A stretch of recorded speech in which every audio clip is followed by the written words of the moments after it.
आप सबका नमस्कार। आप देख रहे हैं अलवर न्यूज़। मैं पीयूष उपाध्याय। आज हमारे साथ जो शख्सियत बैठी है वो है डॉक्टर पूजा सिंह गंगानिया जी, और ये जिला संयोजक हैं गौतम बुद्ध नगर बीजेपी का एनजीओ प्रकोष्ठ है उसके, और पेशे से ये डॉक्टर हैं और वैसे लेखिका, कवित्री और सामाजिक कार्यकर्ता भी हैं। मैम नमस्कार, आप बहुत बहुत स्वागत है अलवर न्यूज़ चैनल में। एक छोटा सा जीवन परिचय आपका। जी, मेरा जन्म जो है मूलतः मैं दिल्ली से बिलोंग करती हूँ। मूलतः मेरा जो जन्म है वो दिल्ली में हुआ है। उसके बाद पढ़ाई के सिलसिले में विभिन्न जगहों पे जाना रहा। जैसे कि 4 साल में देहरादून रही, उसके बाद 2-3 साल चेन्नई भी रही, और उसके बाद अम्बाला 4 साल रही। अम्बाला के बाद पुनः फिर दिल्ली आ गए। दिल्ली में इंटर्नशिप किया। डॉक्टर हूँ तो विभिन्न बहुत सारा जगहों से जुड़ी रही। तरह से पिता मेरे रिटायर्ड HOS हैं, मम्मी भी शिक्षा के क्षेत्र से हैं, और मैं स्वयं डॉक्टर और प्रोफेसर भी हूँ। तो किस चीज़ के डॉक्टर रहे, और आप डॉक्टरी जो आपने अपना पेशा है वो मैं सुना है आपने छोड़ दिया है, वो क्या कारण रहा, क्यों छोड़ दिया? जी, मैं मेरी जो स्पेशलिटी है वो मेडिकल माइक्रोबायोलॉजी है, और उसमें मैंने रिसर्च वर्क काफ़ी किया। ट्यूबरक्लोसिस के ऊपर मेरी रिसर्च रही, जिसके सिलसिले में 1-2 बार एम्स में भी मेरा सिलेक्शन हुआ। और कॉलेज में मैं हरियाणा में एक कॉलेज है, डेंटल कॉलेज है, और मानव रचना डेंटल कॉलेज में as a professor, assistant professor भी रही। फिर जीवन में कुछ वाक़या होते हैं जो कहीं ना कहीं आपको आपके जीवन को एक अलग रुख देते हैं। जी, तो कुछ जीवन में ऐसी घटनाएं घटित हुई, जैसे कि मेरा 3-3.5 लाख की जॉब लग गई थी पर मंथ की, और हमारे जीवन में एक ऐसी घटना घटी कि हमारा पुत्र जो हुआ और वो नहीं रहा। तो कहीं ना कहीं बचपन से ही जो प्रेरणा सामाजिक कार्यों के लिए थी वो पिता के माध्यम से हमारे अंदर थी। तो जब ये सब घटित हुआ तो हमने कहा कि कहीं ना कहीं हमें ऐसा लगा जैसे कि हमारे पुत्र ने हमसे ये कहा हो कि अब तुमको अपना जीवन जो है समाज को समर्पित करके जीना है। किसके लिए कमाना है? जी, और वहीं से जो है ये जर्नी, हालांकि पहले भी कर रहे थे, लेकिन जो बिल्कुल मूल धारा में आके जो हमने शुरू किया सामाजिक कार्य, वो उस समय के बाद से मैं कहूँगी कि वहाँ से प्रारंभ हुआ, और पूरी तरह से अपने आप को मैंने समाज कल्याण के कार्यों में लगा लिया, और साहित्य सेवा, समाज सेवा ही करके देश के लिए हम कार्य कर रहे हैं। अच्छा, जो आपकी एनजीओ है उस पर एक टैगलाइन है नेक नियत। जी, तो नेक नियत ऐसा क्या चीज है, और ऐसे आप क्या काम कर रहे हैं जिसके लिए नेक नियत चाहिए? पीयूष जी, मेरा मानना है कि जब हम कहते हैं कि किसी भी कार्य को करने के लिए, बहुत सारे लोगों से मैंने सुना, अरे मैं समाज सेवा करना चाहता हूँ लेकिन मेरे पास वो संसाधन नहीं है, संसाधनों का अभाव है मुझे। लेकिन मेरा मानना है कि किसी भी कार्य को करने के लिए संसाधनों से ज्यादा नियत की आवश्यकता होती है। अगर आपके अंदर किसी भी कार्य को करने की नियत है, एक अच्छी इच्छा शक्ति है कि आप ये करना चाहते हैं, तो कहीं ना कहीं पूरा समाज के लिए या पूरी कायनात के लिए यूनिवर्स जो है वो आपको उस कार्य में हेल्प करने लगता है, मदद करने लगता है। तो सबसे पहली चीज है नियत का होना बहुत आवश्यक है। दूसरा, नेक नियत। अगर आपकी नियत अच्छी है किसी भी कार्य को करने के पीछे, अगर आपकी मंशा अच्छी है, आपकी सोच अच्छी है, आप किसी प्रेरणा के तहत वो कार्य कर रहे हैं, तो मेरा मानना ये है कि वो जरूर सफल होता है। तो किसी भी कार्य को करने के लिए नेक नियत की आवश्यकता सबसे पहली, जो प्रथम आपकी जो एक वो होनी चाहिए, वो है नेक नियत होनी चाहिए। तो अच्छा, अभी आप इन चीज़ों पे काम कर रहे हैं, जनता के लिए काम कर रहे हैं, नेक नियत से आप काम कर रहे हैं। अब आपने बहुत कुछ अब तक पा लिया है, अब आप किस शिखर तक जाना चाह रहे हैं अब, और आप क्या नया आयाम नए जोड़ने जा रहे हैं अब इसमें? देखिए, अगर मैं व्यक्तिगत तौर पे बात करूं तो मुझे कहीं नहीं पहुंचना है। जहां मुझे पहुंचना था, बहुत सारे लोगों की, मेरा जीवन बहुत संघर्षपूर्ण रहा है।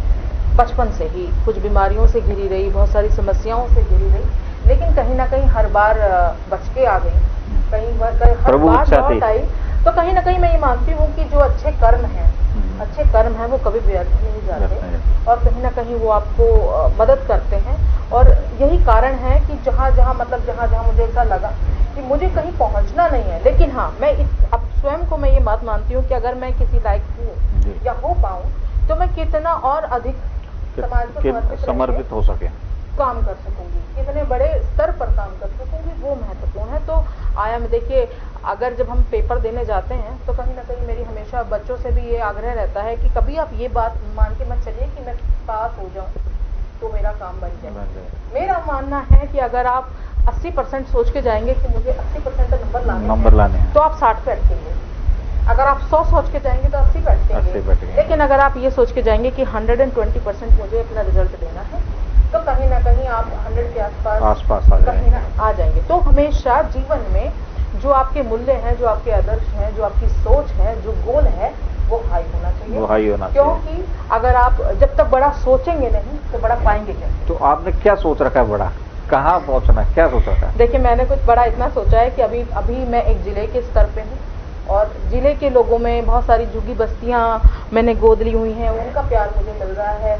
अभी अगर मैं बात करूं तो तकरीबन 100-200 बच्चे मेरे संरक्षण में या मेरे सानिध्य में या मेरे से बहुत लगाव करते हैं। एक पर्टिकुलर एरिया जो मैंने गोद ले रखे हैं वो उतने बच्चे हैं, लेकिन ये पूरा दुनिया अपनी है। ये सबको मैं जहाँ जाती हूँ एक मुझे ऐसा लगता है कि हर एक मेरे जाने के बाद है कि बहुत सारे लोग सोचते हैं कि आपके जीवन की मंशा क्या है, आप क्या करना चाहती हैं। बहुत सारे लोग बोलते हैं कि देखो मैं 3 बजे सोती हूँ, 6 बजे उठती हूँ। रात को 3 बजे सोते हैं और सुबह 6 बजे उठ जाते हैं। ऐसा इसलिए, ऐसा करते मुझे शायद 8 साल हो गए हैं। अच्छा। वो ऐसा इसलिए कि देखिए समय मेरे को ऐसा लगता है कि आज जो है मेरे पास कल नहीं है। और जितना ज्यादा बहुत सारे लोग बोलते हैं 24 घंटे, मैं मानती हूँ कि कोई व्यक्ति अगर सचमुच कार्य करना चाहते हैं, पूरी क्षमता से काम करना चाहता है, जिसकी नियत है काम करने की, उसके लिए 24 घंटे कम है।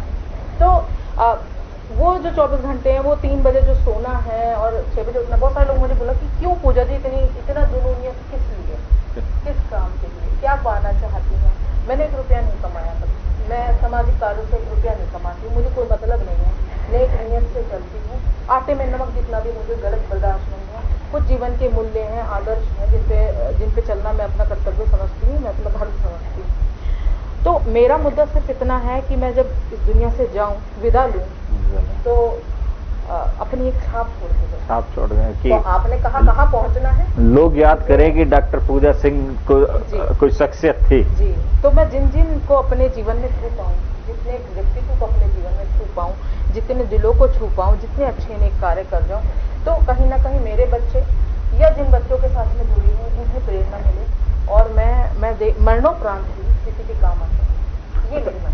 एक आप एक कवित्री रही हैं बहुत बड़ी और लेखक भी हैं, तो कोई एक कविता जो हमारे दर्शकों को सुनाना चाहें आप? देखिए, मैं तहत में, हालांकि मैं तरन्नुम में भी पेश करती हूँ, लेकिन मैं तहत में अपनी 4 पंक्तियां एक मुक्तक आपके सामने पेश करती हूँ जो मेरे व्यक्तित्व को शायद डिफाइन करे कि जब जहां माना अपना तो अपना सही, जब जहां माना अपना तो अपना सही, ऐसा जीवन है सपना तो सपना सही। और स्वर्ण बन के मैं निकलूं जो प्रण ले लिया, स्वर्ण बन के मैं निकलूं जो प्रण ले लिया, अब अगन में है तपना तो तपना सही। वाह वाह वाह अगन में है तपना सही। क्योंकि किसी भी का जितना ज्यादा तपता है सोना उतना नहीं करता है। तो मुझे तपना है और ये जीवन आसान नहीं है। मैं मानती जो रास्ते मैंने चुने वो आसान नहीं है। अच्छे खासे जॉब को छोड़ के पूरी तरह सामाजिक कार्यों में लिप्त हो जाना आसान नहीं है, लेकिन ये थी हमारे साथ डॉक्टर पूजा सिंह और आज हमने जाना इनके परिचय के बारे में, इनके जीवन के बारे में और इनके आगे के गोल के बारे में। आगे भी हम आपको ऐसे ही बड़ी शख्सियतों से मिलाते रहेंगे। तब तक के लिए नमस्कार।